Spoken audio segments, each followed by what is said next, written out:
తిరుమల వ్యవహారం మీద, తాను స్వయంగా ఆవిష్కరించిన లడ్డూ కాంట్రవర్సీ మీద చంద్రబాబు 4 గంటల పాటు అసెంబ్లీలో చర్చించి ఏం సాధించారు? చంద్రబాబు కొత్త ఆధారాలు ఏమన్నా బయట పెట్టగలిగారా? 3 కూటమి పార్టీలు 4 గంటల పాటు చర్చించిన తీరు మీద, చేసిన ఆరోపణలు, ఓవరాల్ సరళి మీద జనం ఏమనుకుంటున్నారు? ఈ క్వశ్చన్స్ అన్నిటికీ సమాధానాలు ఏంటో చూద్దాం.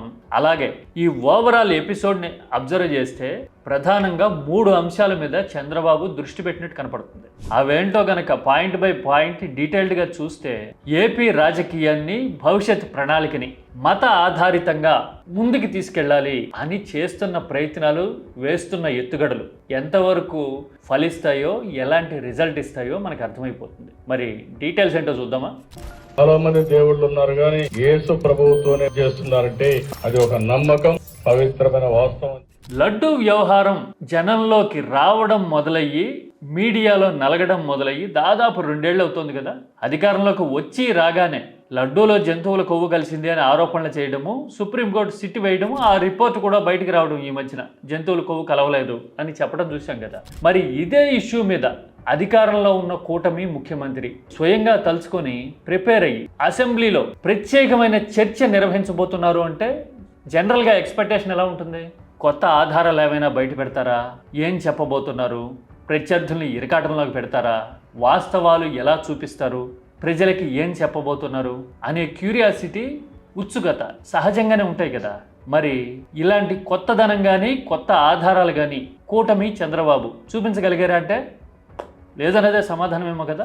ఇదిగో మీరు ఇప్పుడు చూస్తున్నారు కదా, ఇది టీడీపీ విడుదల చేసిన బుక్లెట్. దీన్నే అసెంబ్లీలో కూడా చంద్రబాబు ప్రొజెక్ట్ చేశారు.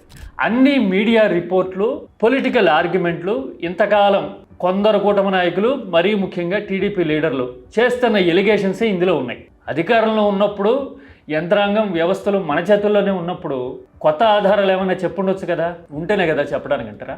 సుప్రీంకోర్టు నియమించిన సిట్టే జంతువుల కొవ్వు కలవలేదు అని చెప్పిన తర్వాత అసలు ఎజెండాకే దెబ్బ పడుతూ ఉండగా ఆధారాలు ఇంకెలా చూపిస్తారంటారా? అలా అనిపించినా కాదని చెప్పడానికి, ఖండించడానికి లేని పరిస్థితి. ఎందుకంటే కొత్త ఆధారం ఎక్కడ చూపించలేని పరిస్థితిలో కూటమి ఉంది అని ఇదిగో ఈ బుక్లెట్ చూసినా, ఓవరాల్ ఎపిసోడ్ రన్ చేసిన తీరు చూసినా అర్థమైపోతుంది. పైగా ఒక 8 మందో 10 మందో ప్రముఖంగా మాట్లాడడం చూసాం కదా 3 పార్టీలకు సంబంధించిన వాళ్ళు. కొందరేమో ఏదో బ్లూ ఫిలిం లింకులు లాంటి జుగుప్సాకరమైన మాటలు మాట్లాడడం చూసాము. ఆ రోజు బ్లూ ఫిలిమ్స్ కూడా లింకులు పంపించేటటువంటి పరిస్థితి అధ్యక్ష. పవన్ కళ్యాణ్ అయితే చాలా వ్యూహాత్మకంగా టీటీడీలో అవకతవకలు జరిగినంత మాత్రాన జగన్ని నిందించడానికి లేదు, నేను జగన్ ఎప్పుడు తప్పుపట్ల అని స్పెసిఫిక్గా మరోసారి చెప్పడం కనపడింది కదా అసెంబ్లీలో. ఎక్కడ కూడా నేను ఈ వ్యక్తి గురించి మేము మాట్లాడట్లేదు, ఎందుకంటే డైరెక్ట్గా ఇన్వాల్వ్మెంట్ ఉందని మనం చెప్పట్లేదు. చూశారు కదా పవన్ కళ్యాణ్ ఇలా చెప్పడం. ఇదేం నిజానికి మొదటిసారి కాదు. ఎందుకో చాలా కేటగారికల్గా జగన్ విషయంలో పవన్ కళ్యాణ్ ఆచితూచి మాట్లాడుతున్నారు. ఈ లడ్డూ ఎజెండా, తిరుమల ఎజెండాకి సంబంధించినప్పుడు ఇది ప్రస్ఫుటంగా కనపడతా ఉంది. మరి చంద్రబాబు ఏం కన్వే చేయాలనుకున్నారు? టీడీపీకి, తనకి ఎదురవుతున్న సవాళ్ళకి, జనంలో నలుగుతున్న చర్చలకి సంబంధించిన విషయాల్ని అడ్రస్ చేశారా అంటే లేదన్నదే సమాధానం. ఒక చిన్న ఎగ్జాంపుల్, చంద్రబాబు వైఎస్ఆర్ హయాంలో వైఎస్ స్వయంగా తలుచుకొని తెచ్చిన తిరుమల పవిత్రతను కాపాడే 746, 747 జీవోల మీద వివాదాస్పద వ్యాఖ్యలు చేయడాన్ని జగన్ బయట పెట్టారు కదా. 746, 47 జీవోలు 2 వచ్చాయి. తెలుగుదేశం పార్టీ దీనికి వ్యతిరేకంగా ఉంటాం. రేపు అధికారంకి వస్తాయి, ఈ 2 జీవోలు కూడా తీసేస్తామని చెప్పి కూడా నేను మీ అందరికీ హామీ ఇస్తున్నా. తిరుమల పవిత్రతను కాపాడడానికి వైఎస్ఆర్ ఇలా ప్రత్యేకంగా జీవోలు తెస్తే తిరుమల పవిత్రతను కాపాడడం అంటే క్రిస్టియన్ల హక్కులకి భంగం కలుగుతుందని, వాటిని ఆ జీవోల్ని రీవోక్ చేస్తాను అని చంద్రబాబు చెప్పడాన్ని చూశాం కదా. మరి లడ్డూ మీద చర్చ జరుగుతూ ఉంది, తిరుమల ఇష్యూ మీద చర్చ పెడుతున్నారు, ప్రత్యర్థుల మీద ఆరోపణలు చేస్తున్నారు అంటే ఈ విషయం మీద సమాధానం చెబుతారు అనుకుంటాం కదా. మరి చంద్రబాబు ఏం చేశారు మీరే చూడండి. కలలో కూడా చేయలేను అధ్యక్ష, ఇమాజిన్ చేయలేను. అసలు తాను ఎప్పుడూ అలా మాట్లాడలేదు అని ఒక్క మాటతో తేల్చి పారేశారు. అది నిజమో కాదో చూసిన వాళ్ళందరికీ తెలుసు, మీకు కూడా తెలుసు కదా. అంటే కోర్ ఇష్యూస్ మీద సమాధానం చెప్పలా, అడ్రస్ చేయాలా, ఏమనుకుంటారు అనే జంకు గొంకు ఏ కోశానా లేదు, అలా మాట్లాడలేదు అని సింగిల్ లైన్లో తేల్చేశారు. ఇక 2 ఇష్యూస్ మీద చంద్రబాబు ఈ చర్చలో ప్రధానంగా దృష్టి సారించారు అని అర్థమవుతుంది మనకి ఓవరాల్గా చూస్తే. అదేంటో తెలుసా? ఒకటి, హెరిటేజ్కి క్రెడిబిలిటీ ఉందని, అసలు హెరిటేజ్ ఎప్పుడు ప్రభుత్వానికి సంబంధించిన కార్యకలాపాల్లో పార్టిసిపేట్ చేయలా, హెరిటేజ్ నిబద్ధతతో పనిచేస్తోంది నమ్మండి అని ప్రజలకి విజ్ఞప్తి చేసేందుకు, హెరిటేజ్ని ప్రొటెక్ట్ చేసేందుకు శక్తి వంచన లేకుండా చంద్రబాబు ప్రయత్నం చేశారు. చూడండి ఎంత నింపాదిగా, క్షుణ్ణంగా, డీటెయిల్డ్గా మాట్లాడారు. నేను ముఖ్యమంత్రి అయిన తర్వాత కానీ, నేను రాజకీయాల్లోకి వచ్చిన తర్వాత కానీ, నేను ఆ రోజు మా కుటుంబ సభ్యులకి చెప్పింది, నేను రాజకీయాల్లో ఉంటాం, ప్రభుత్వంలో ఎక్కడ కూడా మీరు హెరిటేజ్ అనే పేరే రాకూడదు. ఏ దేవాలయం కానీ ప్రభుత్వ కార్యక్రమాలకు కానీ ఒక్క కేజీ కానీ ఒక్క లీటర్ కానీ మీరు ఇవ్వడానికి వీలు లేదని మేము అనుకున్నాం.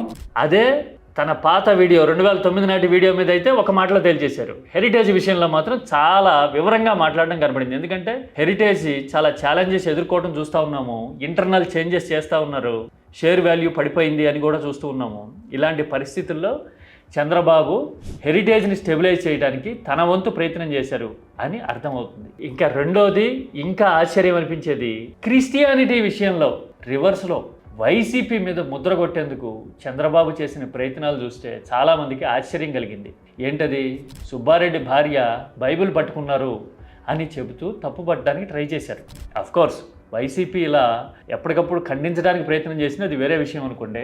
సోదరి విజయమ్మ బైబిల్ని పట్టుకున్నారు, విజయమ్మ అక్కడ ఏదో పనిలో ఉండగా అని ఆ విజువల్ చూసిన వాళ్ళకి అర్థమవుతూ ఉంది. కాకపోతే చంద్రబాబు ఈ సీన్ని టిల్ట్ చేసి ఆరోపణ చేయడానికి ప్రయత్నం చేశారు. ఆ తర్వాత ఇంకా ఆశ్చర్యం అనిపించేది, టీటీడీ మాజీ చైర్మన్ కరుణాకర్ రెడ్డి తన కుమార్తెకి క్రిస్టియన్ సాంప్రదాయంలో పెళ్లి చేశారు అని ఆరోపించారు. నిజానికి కరుణాకర్ రెడ్డి హిందూ సాంప్రదాయంలోనే తన కుమార్తెకి పెళ్లి చేశారు. ఆ పెళ్లికి చంద్రబాబు వియ్యంకుడు బాలకృష్ణ హాజరయ్యారు. చంద్రబాబు సోదరుడు అప్పట్లో యాక్టివ్గా ఉన్న రామ్మూర్తి నాయుడు కూడా హాజరవటం ఇదిగో ఈ ఫోటోల్లో ప్రముఖంగా కనబడుతుంది మనకి. ఇదిగో ఇదంతా హిందూ సాంప్రదాయమే కదా. ఆ తర్వాత వరుడు వైపు వాళ్ళు రిసెప్షనో లేదంటే వాళ్ళ తరహాలోనో పెళ్లి చేసుకుంటే దానికి అటెండ్ అయ్యారు కరుణాకర్ రెడ్డి. వ్యూహాత్మకంగా టిల్ట్ చేసి ఇలాంటి విషయాన్ని కూడా క్రిస్టియన్ సాంప్రదాయంలో పెళ్లి చేశాడు కరుణాకర్ రెడ్డి అని చంద్రబాబు ఆరోపించారు. ఇలా ఆరోపించడం చూస్తే తిరుమల పవిత్రతను కాపాడితే క్రిస్టియన్ల ప్రయోజనాలకు భంగం అని నేరుగా మాట్లాడి దొరికిపోయి దాన్నేమో అసలు పూర్తిగా అలా మాట్లాడలేదు నేను అని చంద్రబాబు తేల్చారు ఒక ముక్కలో. ఎదుటి వాళ్ళ మీద ఆరోపణలు చేయడానికి మాత్రం అసలు వీసం ఎత్తు అవకాశాన్ని కూడా వదిలిపెట్టలా. ఇదిగో ఇలా ఆరోపణ చేశారా, ఆరోపణల వాస్తవం ఏంటి అని తిరగదోడితే కొన్ని సెకండ్లలోనే నిజాలేంటో బయటపడుతున్నాయా అని అర్థమవుతుంది. అఫ్కోర్స్ ఈ విషయాన్ని వైసీపీ చాలా క్షుణ్ణంగా ప్రస్ఫుటంగా చెప్పడానికి ప్రయత్నం చేసింది. ఆ కూతురు పెళ్లి నేను హిందూ సాంప్రదాయం ప్రకారం ఆలయ ప్రధాన అర్చకుడి దగ్గర నుంచి తిరుమల వేద పారాయణదారులందరూ వచ్చి నా కూతురు అల్లుడిని ఆశీర్వదించినారు దేవదేవుని సాక్షిగా.